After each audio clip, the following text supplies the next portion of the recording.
আসসালামু আলাইকুম এভরিওয়ান, আপনারা সবাই কেমন আছেন? আশা করছি আপনারা সবাই ভালো আছেন। আমরা কিন্তু ঈদে আমাদের দাদু বাড়িতে এসেছিলাম, তো সেই উপলক্ষে আমরা কোন কোন জায়গায় ঘুরেছি সেগুলো একটু আপনাদের সাথে শেয়ার করব।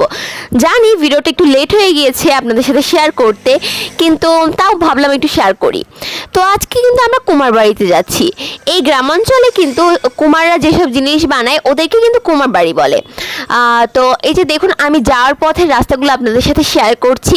কি সুন্দর দেখছেনই তো, খালি চারপাশে খালি গাছ আর মাঠ। তো এই যে দেখুন, আমরা কিন্তু এসে পড়েছি। এই কুমার বাড়ির আশেপাশেই কিন্তু অনেক মাটির বাড়ি আপনারা পেয়ে যাবেন। এখানে দেখুন অনেক সুন্দর সুন্দর মাটির বাড়ি ছিল। মাটির বাড়ির ভিতরে কিন্তু অনেক বেশি ঠান্ডা থাকে, এটা আপনারা সবাই জানেন। তো এই যে দেখুন, এটা কিন্তু দোতলা বাড়ি বানিয়েছিল মাটির বাড়িটাকে। আমার কাছে কিন্তু এই বাড়িটা দেখতে অনেক বেশি সুন্দর লেগেছিল। গেটটাও কিন্তু মাটি দিয়ে ছিল, আপনারা চাইলে একটু দেখতেই পাচ্ছেন। আর এটা যাতে বৃষ্টিতে নষ্ট না হয়ে যায় সে কারণে উপরে কিন্তু টিন দেওয়া ছিল। মাটির বাড়িতে দেখুন কি সুন্দর নয়নতারা গাছ। আমার কাছে কিন্তু এই গাছটা অনেক বেশি ভালো লাগে, এই জন্য আমাদের বাসায়ও কিন্তু আমরা এরকম লাগিয়েছি। তো এই যে দেখুন, মাটির বাড়ির ভিতরে এত জিনিসপত্র ছিল, কি নেই আপনারা খালি বলেন, অনেক কিছু ছিল। এখানে দেখুন মাটি দিয়ে অলমোস্ট কতগুলা একটা হাতি শেপের ব্যাংক বানিয়েছে। এগুলোর ভিতরে কিন্তু টাকা জমিয়ে যখন টাকাগুলো একদম ভরে যায় তখন কিন্তু একদম ভেঙে টাকাগুলো বের করা যায়। তারপর এই যে এখানে কিন্তু অনেক বেশি রোদ ছিল। এই রোদে তারা বড় সাইজের ঢাকনা, ছোট সাইজের ঢাকনা, মিডিয়াম সাইজের ঢাকনা এগুলো বানিয়ে কিন্তু রেখেছিল যাতে শক্ত হয়ে শুকাতে পারে। দুর্ভাগ্যবশত আমরা অনেক বেশি লেট করে গিয়েছিলাম, সে কারণে তারা যে মাটির জিনিসগুলো বানায় না আমরা এগুলো দেখতে পারিনি। তো কিন্তু ওরা যেগুলো শুকাতে দিয়েছিল সেগুলোই দেখতে পেরেছি। আবার এখানে কিন্তু অনেক সুন্দর সুন্দর দেখে বিভিন্ন শেপের প্লেট ছিল। এই যে দেখুন ওই পাশে এগুলো একদম চ্যাপ্টা, আবার কয়েকটা একটু উঁচা উঁচা। মানে কি বলবো, এতগুলা বানিয়েছে, মানে অনেক সময়ই হয়তোবা লেগেছে, হয়তোবা তাদের বানাতে বানাতে আয়ত্তে এসে পড়েছে। আবার দেখুন এখানে কিন্তু অনেকগুলো মাটি তারা তৈরি করে রেখেছে, যে যখন এগুলো হয়ে যাবে তখন ওরা আবার বানিয়ে আরও কয়েকটা শুকাতে দিবে। তো এখানেও কিন্তু ছোট বড় দেন আরও বড় মিডিয়াম এরকম টাইপের অনেক প্লেট এগুলো পেয়ে যাবেন। আর এই যে এটা দেখুন একটুখানি, এটার ভিতরেই কিন্তু তারা এই সকল ঢাকনা টাকনা এগুলো পুড়িয়ে একদম শক্ত করে। তো এগুলো কিন্তু ঢাকা ছিল, আমি একটু খুলে আপনাদেরকে দেখাচ্ছিলাম। আর এই যে দেখুন এখানে কিন্তু এগুলো অলরেডি তারা পুড়িয়েছে। তো এই যে দেখুন এখানে কতগুলা তারা পুড়িয়েছে, এইগুলো কিন্তু এখনও তারা বের করে নাই, আবার পরিষ্কারও করে নাই। কারণ হইতেছে যেহেতু এখনও এটা ভালো করে করতে পারে নাই, শুকাতে পারে নাই, দ্যাটস ওয়াই। আর এই যে এখানে দেখুন একটা দিদিভাই, আমি দিদিভাই বলছি, উনি কিন্তু এগুলো সব সুন্দর করে ফার্স্টে মাখছিল। এগুলোকে লাল মাটি বলে।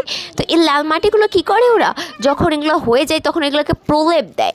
তো এই যে দেখুন এগুলোকে কিন্তু সুন্দর করে একটুখানি ঝরা ঝরা হতে দিচ্ছিল। আর এখানে তো আবার মাটি মাখতেছিল।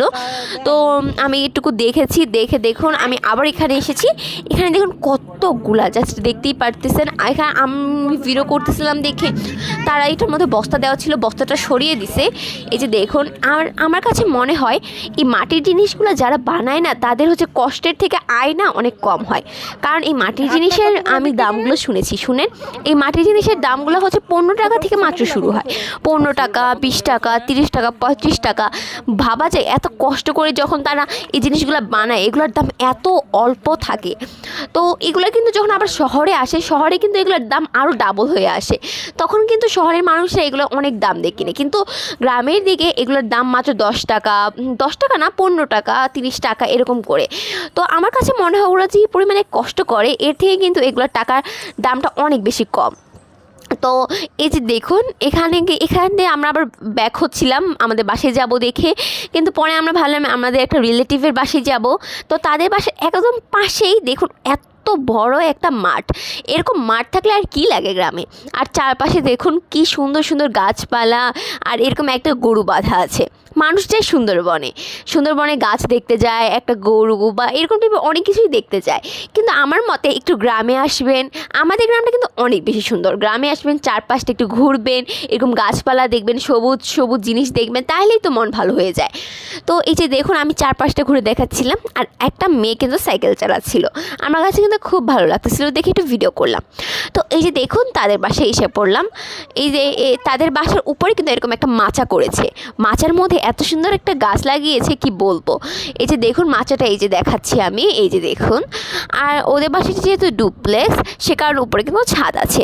তো এই যে দেখুন এখানে কিন্তু একটা রুম আছে। আমি যেহেতু ভিডিওটা বড় হয়ে যাচ্ছে সে কারণে সম্পূর্ণ রুমটা বা সম্পূর্ণ বাসাটার ভিডিও নিতে পারি নাই। আর এই সাইডে দেখুন ওয়াশরুম আছে আর উপরেই কিন্তু ছাদ। তো আমি আর সিঁড়ি দিয়ে উপরে গেলাম না যেহেতু ভিডিওটা অনেক বেশি লং হয়ে যাচ্ছে।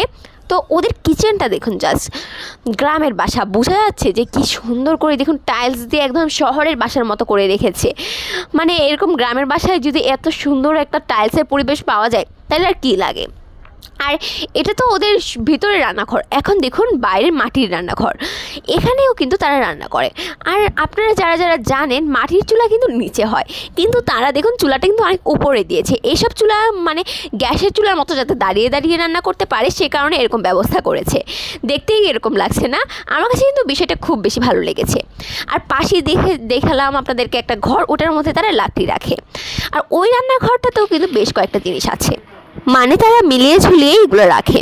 আর এখানে দেখুন আরেকটা জিনিস দেখাচ্ছি, এটা কিন্তু সিমেন্টের চুলা। এটাতেও কিন্তু রান্না করতে বেশ সুবিধা পাওয়া যায়, মানে অনেক বেশি আরাম পাওয়া যায় এটাতে। তো সবাই ভালো থাকবেন, সুস্থ থাকবেন। আজকে এই পর্যন্ত, আল্লাহ হাফেজ।